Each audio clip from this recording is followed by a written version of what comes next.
Welcome to Marketplace Minute. Today, I have the pleasure of speaking with Dr. Shapiro and Dr. Balfour. They own a practice in downtown Los Angeles, and they are looking for a buyer for the practice. So tell us a little bit about yourselves. Dr. Shapiro, why don't you go first? Okay, well, I took over this practice about 45 years ago, and I've been downtown 46 years ago, and it's just been a really nice career. We have nice patients, they're grateful patients, and it's a practice that will easily pay for itself, and you'll make a nice living. And I've enjoyed working here, and frankly, I want to continue if possible, if not, but I'm getting older, and I think it's a great opportunity. I started about the same time as Dr. Shapiro, about 46 years ago. Bought a practice from another optometrist. He was established for 40 years before I started. So our practice has been established for 80 years or more between all the doctors. So it's not going away. It's going to be here for a long time. It has a great future.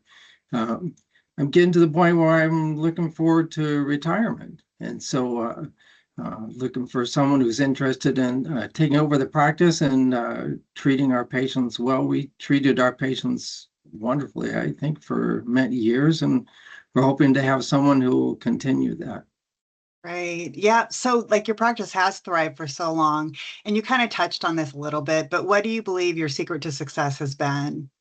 Well, I think our mission statement is such that we want to provide excellent care, and most importantly, we treat the patients the way we want to be treated.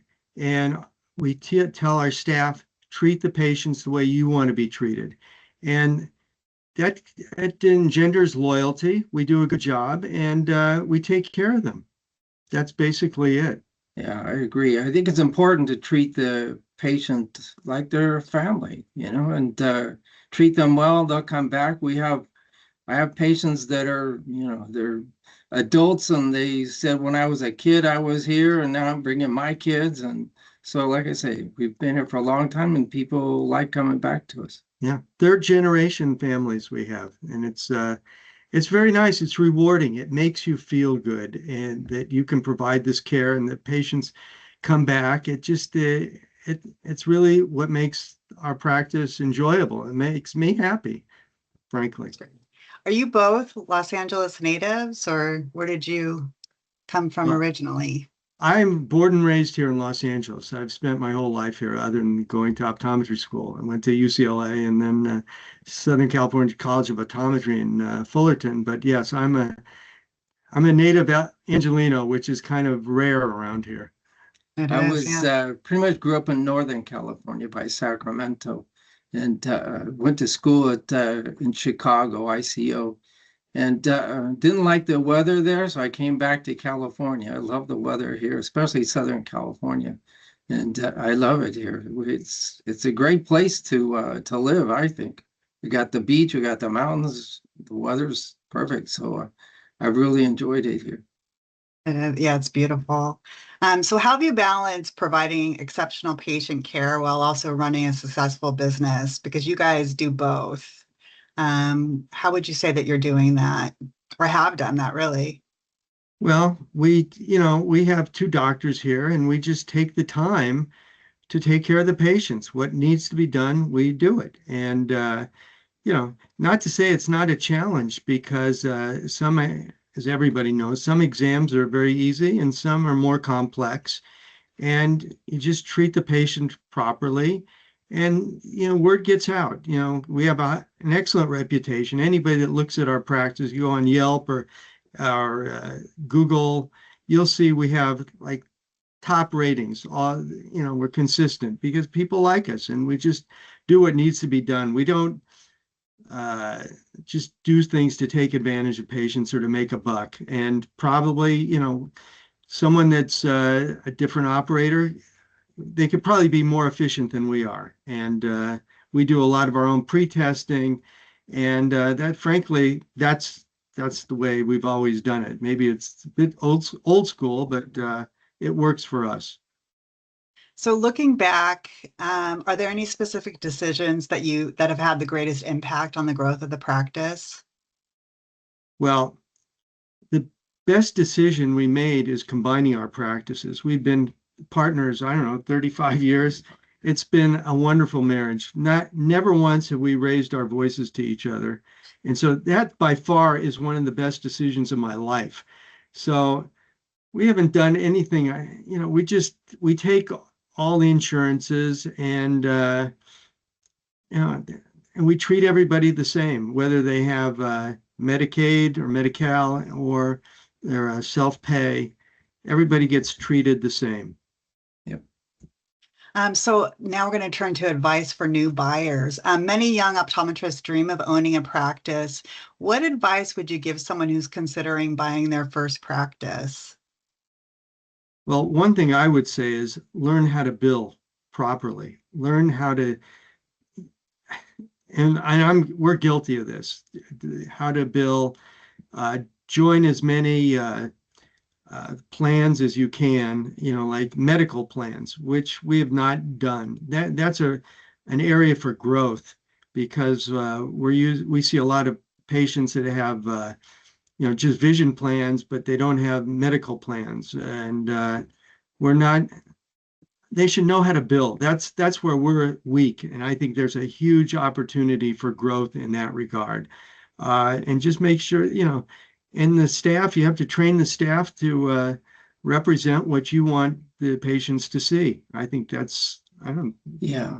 No, it's a lot of hard work running a practice, but I think it's very rewarding. I really enjoy working for myself and not working under somebody else and being told, what I have to do and this and that. I can run it the way I want to. I can do it the way I want to. I can treat the patient I want to. If I want to spend extra time with the patient, I can spend extra time with the patient. So, that's the best part of being, owner of a practice, I think. 100%. Before, when I got out of school, I worked for different offices, and I don't like anybody telling me what to do. And the advantage of having your own practice is you're the boss, which is also, it makes it you have more responsibility. And, but I always enjoyed, my favorite part of the day was the end of the day where I'd add up the receipts. Mhm. To this day, it's still my favorite part of the day. Yeah. That's pretty cool. Yeah, so that's sort of something that you can kind of touch on too, that maybe a new owner underestimates how much you can get from owning your own private practice. And you guys just gave some really good examples of that. You're working for yourself. You can actually see the results of the revenue at the end of the day, and what you put into it, you get out of it, correct? Correct. Yes. Yeah. So if you were graduating from optometry school today, would you still choose private practice ownership, and why? Well, I still would for those reasons that you just elicited. I'm not saying it's easy. It takes effort, and I think our practice, one person can do it, but it's nice to have two people there to bounce ideas off. If you don't have to worry about coverage, if you want a day off or take a vacation. We had solo practices previously, and it's just better to have someone to talk to and to rely on when necessary. But yes, I would still go into private practice. I just think it's more rewarding. Yeah, I agree. Coming out of school, yeah, I was pretty much wanting to go into a private practice, buying a practice, and like I say, not working under somebody else and being told what to do. And I love it. I've always enjoyed doing private practice. I love to hear that. What aspects of the practice are you most proud of as owners? And you've touched on this, but is there anything that you haven't talked about? Well, I'm most proud of the fact that what brings me the most gratitude is patients coming back year after year.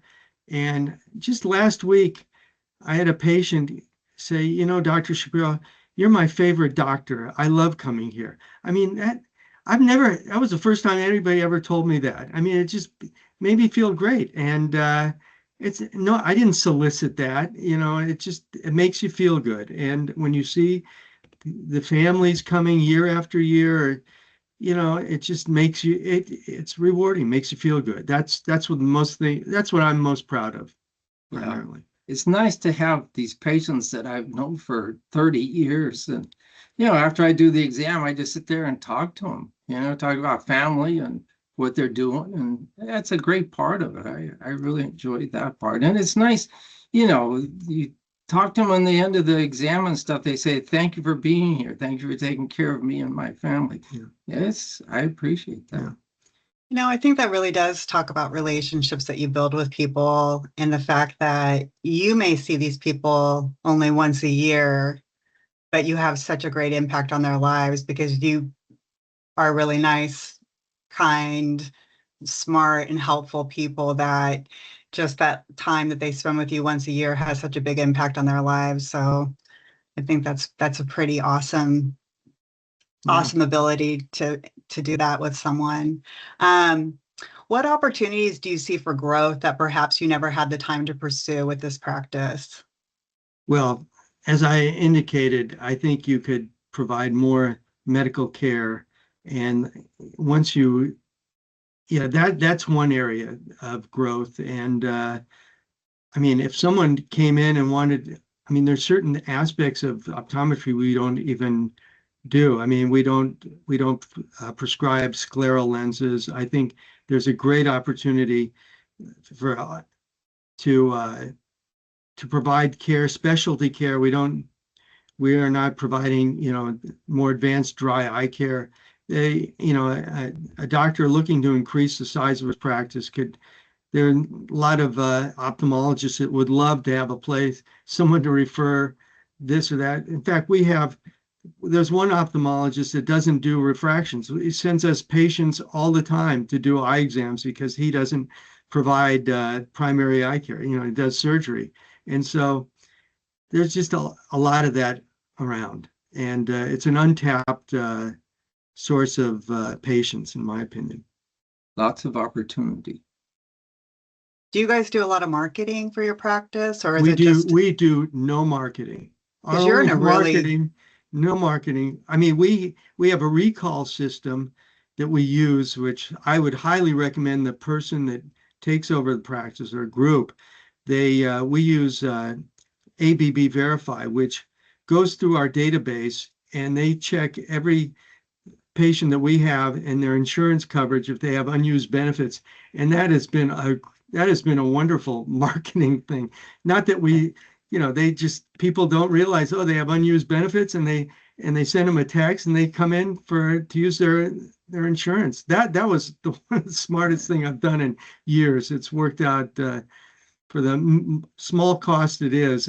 I don't know why everybody doesn't do that, frankly. Yeah, that is really smart. I didn't even think about that. I love that idea.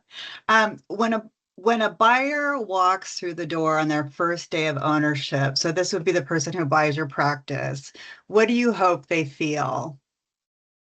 I hope they feel that they want to do well and they want to provide excellent care, and they're going to provide the same level of care that Dr. Balfour and myself do. And that's what I'm hopeful for. I hope there's no change in anything in the office. That's what that would make me feel good. Yeah, I agree. Okay. And then what would you like a future owner to know about the patients, staff, and community that they would be inheriting? Well, the patients, we have a diverse patient base, people that are professionals, people that have, some people are down on their luck. And, we have a high percentage of a lot of Spanish speakers, and they should know that ahead of time, and they should make an effort to learn how to communicate in Spanish. That was one of the first things I did when I took over the practice. I went to night school I took a year of Spanish. I mean, all the staff speak Spanish, and they would always help me if I'd call them and, hey, help me here.